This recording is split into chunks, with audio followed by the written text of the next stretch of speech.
One of the biggest mistakes I see in the product-based business that is actually causing a lot of brands to die is piecing fragmented service-based strategies to help them grow their product-based business.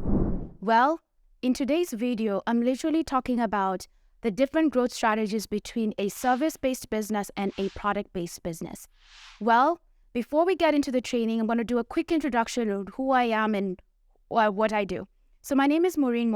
I am a brand growth strategist behind some of the most beloved American brands.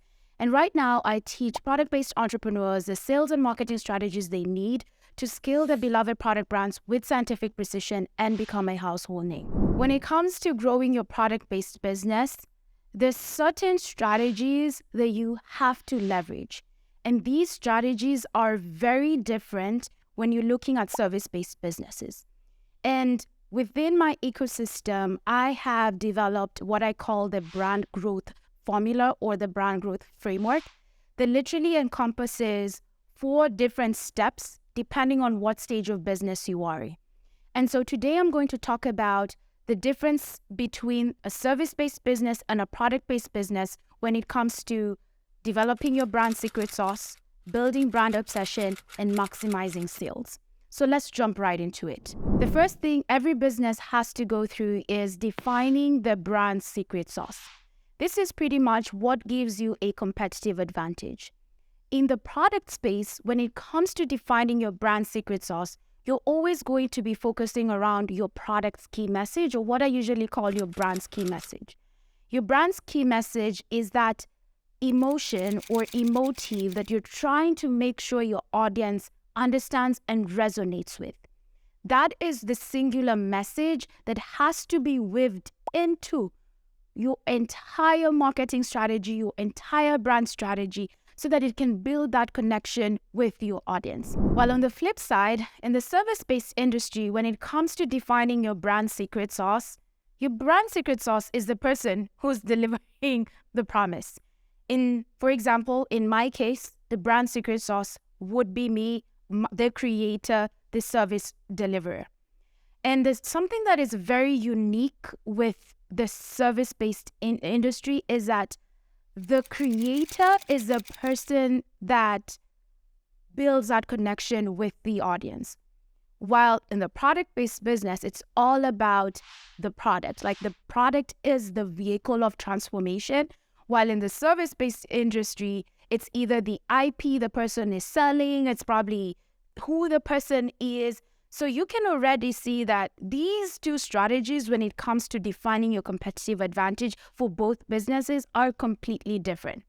And so if you're struggling to activate any marketing activity, or if you're struggling with marketing conversions in the product-based business, ask yourself, are you piecing fragmented service-based strategies to help develop a marketing strategy for your business? Now, I want to talk about building brand obsession. Building brand obsession is all about that community. It's all about that it factor. Right now, you probably know brands that have obsession. You can name a few in your head. I'm not going to name them. But you also know some brands that don't have that obsession. That obsession in the product space is built out as a result of 2 things: your product's differentiator and your product's distinction. Your product's differentiator is the idea behind why would somebody choose your product versus competition, while distinction is all about what is that element that brings a connection to your audience. Is it your message? Is it your tagline? Is it your brand colors? Is it your elements?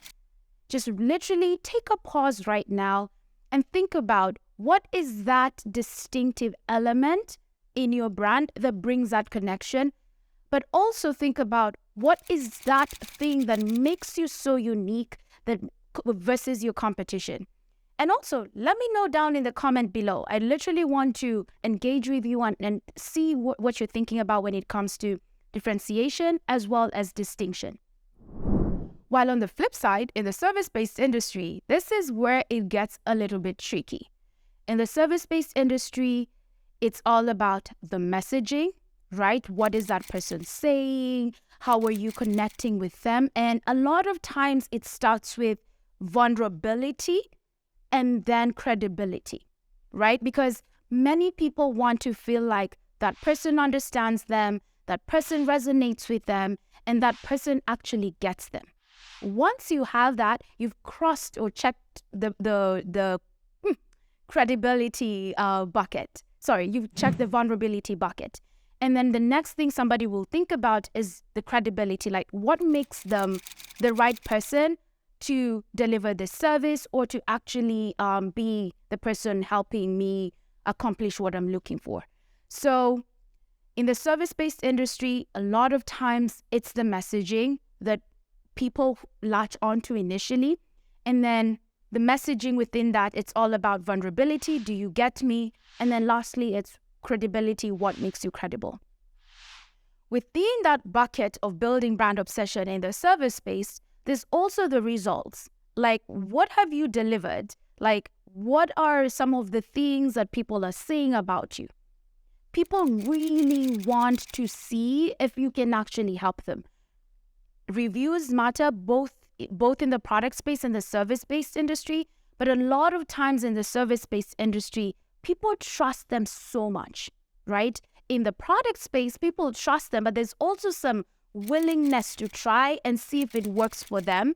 However, in the service-based industry, I don't think somebody wants to get messed up with anything that they're investing in. So that's another thing when it comes to building brand obsession.